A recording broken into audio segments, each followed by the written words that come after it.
Welcome back to another video, and in today's video we do have another news episode and we have a lot to go over, so we're just gonna jump right into this one. We see CM Punk come out on Monday Night Raw and he mentioned that he did lose at WrestleMania to Roman Reigns and he lost his title. He mentioned that he is a fighting champion and he was a fighting champion and now he will fight to get back to that champion. But we see Cody Rhodes come out and essentially call him a loser, and he told him that, you know, you lost your title, you're standing in the ring with a champion, you need to work your way back up to get the champion. Pretty much just what he said earlier. But Punk responds with a title shot might fall out of the sky for him, so that kind of leads me to believe that maybe Money in the Bank will be a big win for CM Punk in the future. But Cody Rhodes will also respond with anytime, anywhere, so that kind of makes you think that maybe it won't be at Money in the Bank. But with what Punk said, that makes me think that it will be.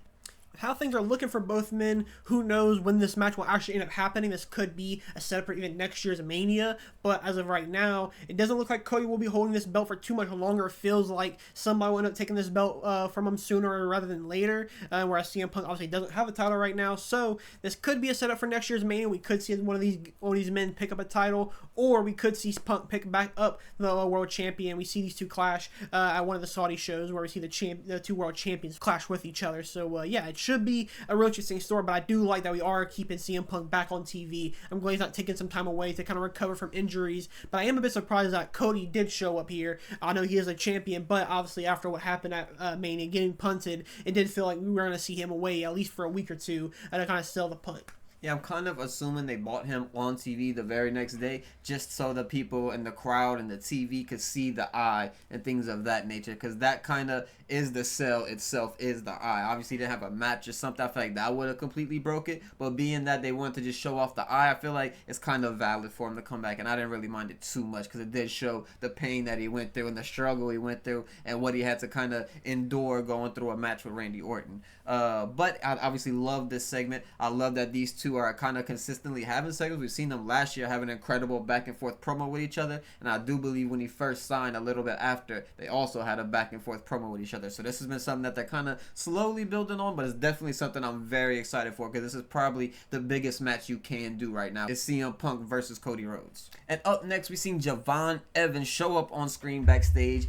We seen him, Penta, and Kathy Kelly backstage, and we seen them do an interview where Javon Evans would essentially challenge Penta to a match for that IC title. He obviously did lose that ladder match at WrestleMania, and Penta was about to respond and say, yes, you know, we're going to have this match and all that, but none other than Ethan Page would show up making his Raw debut, and that would be a big moment obviously because him and Javon Evans have a lot of history from NXT and things of that nature. Ethan Page broke Javon's jaw at some point within their storyline, so they definitely have a big blood feud between the two. So they did have a match on Monday Night Raw in the big Ethan Page debut, so a huge debut, kind of inserting him into that Intercontinental picture immediately. And yeah, I definitely loved what they did with this. Yeah, I love that Ethan Page is getting called up. He felt like a guy who should have been called up by now. I am a bit surprised he doesn't go to Smackdown, because I thought that's where he could be a lot more needed right now. But him continuing this stuff with Javon Evans, I think, is a good call. Javon might not be winning the champion anytime soon, so I think a good feud continuing with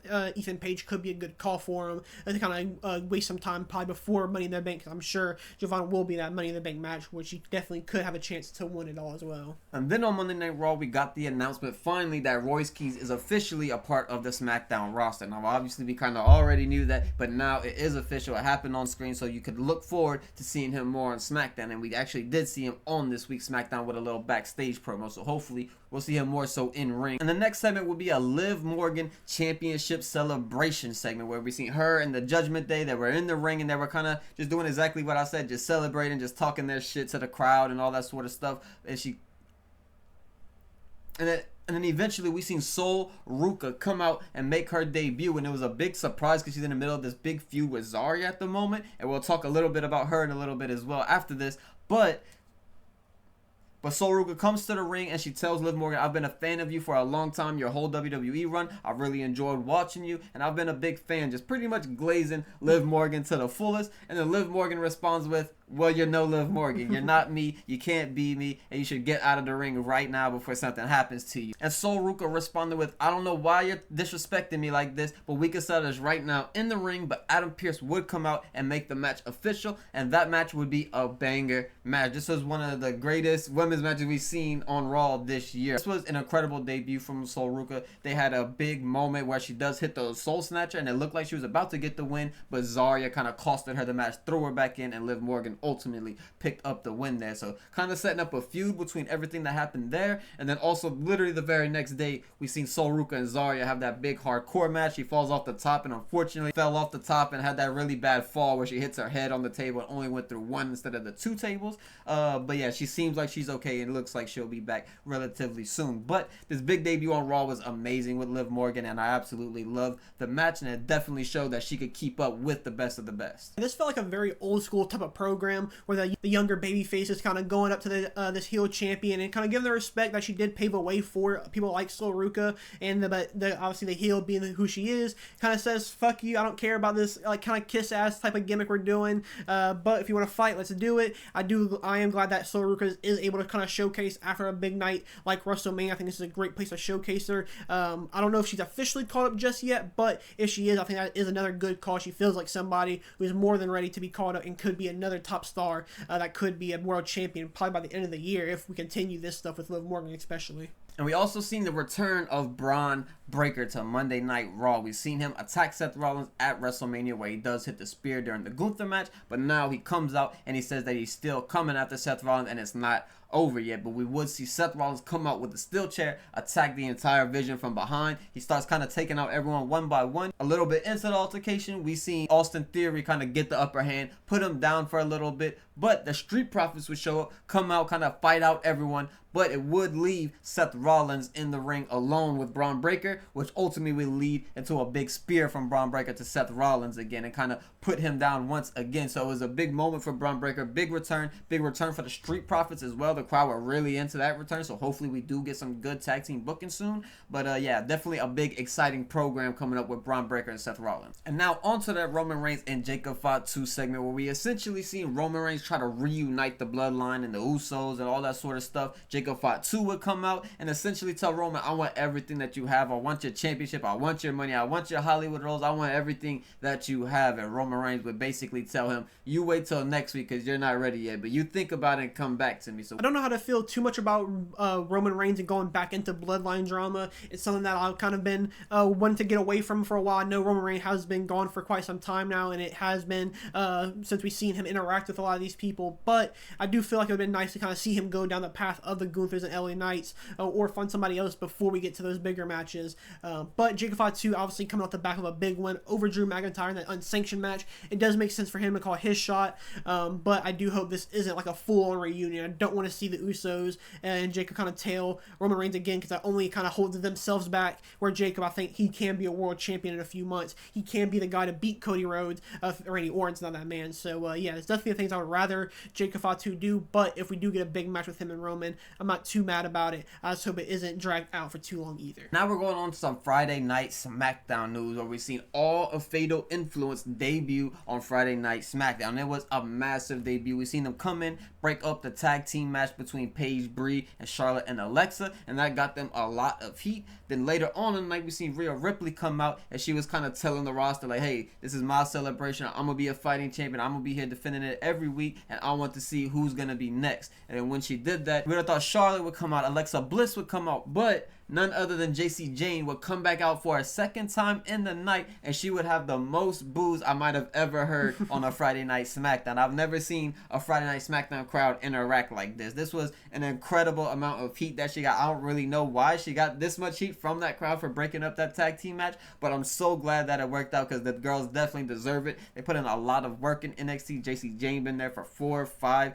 maybe even 6 years. I don't even know how long she's been there, honestly, because she's been there quite a long time. And it's someone like Lainey Reed, who's only been around for less than a year in NXT, and then Fallon Henley, someone who's developed really quickly and has become very, very good in the ring. She definitely deserves their spot. So I'm very happy that everything worked out for all of Fatal Influence. Yeah, I am surprised that all three women were were going to be able to get called up. Obviously, JC Jane felt like an obvious one to get called up, whereas Fallon, I feel like she could have done a little bit more in NXT. But I also kind of thought that we would kind of see a real send-off for JC Jane and all the Fatal Influence. Obviously, when JC Jane lost the World Champion, or when she lost to NXT Women's Champion, it felt like that can be a real end to like her story in NXT, but I think there's a little bit more you can do. She spent so much time there. I think there was definitely room to make a real kind of end of the era of the JC Jane era in NXT, but now that she is on the main roster, going against people like Rhea Ripley is definitely a great sign. Interacting with people like Charlotte and Alexa. So, yeah, it seems like they have high hopes for JC Jane. I'm definitely excited. She's been somebody who's been grinding and busting her ass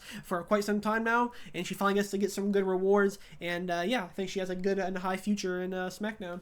Yeah, not only would she generate a ton of heat and have a big segment with Rhea Ripley, Charlotte Flair, Paige, Brie Bella, Alexa Bliss, and all those people, but she would also get a match with Rhea Ripley in that same night, and they would have another incredible match. Just as we talked about with Liv and Soul, this match was even better than that one. This was obviously an incredible match. JC Jane is a really good wrestler, and Rhea Ripley is one of the best wrestlers. So I expected nothing less than these two, but this was definitely blew my expectations out of the water, and it definitely showed that JC Jane can keep up with the best and also be the best, and maybe she will be in that World Championship contender. Now that there's a Bianca place that's going to be missing for quite a while now, I think JC Jane is someone who could step up and kind of fill maybe some of those top roles in that women's division, especially on the SmackDown side of things. Also this week she will be having a match against Charlotte Flair. So a match against Rhea Ripley first week, match against Charlotte Flair next week. I would say you're pretty safe in WWE's hands at that point. And we also got some promo video package come up from Ricky Saints and Blake Monroe saying that they're also coming to Friday Night SmackDown. So even more debuts. The NXT roster is absolutely getting rinsed at this point of the year. And I guess that'll be another talking point, is what will NXT look like.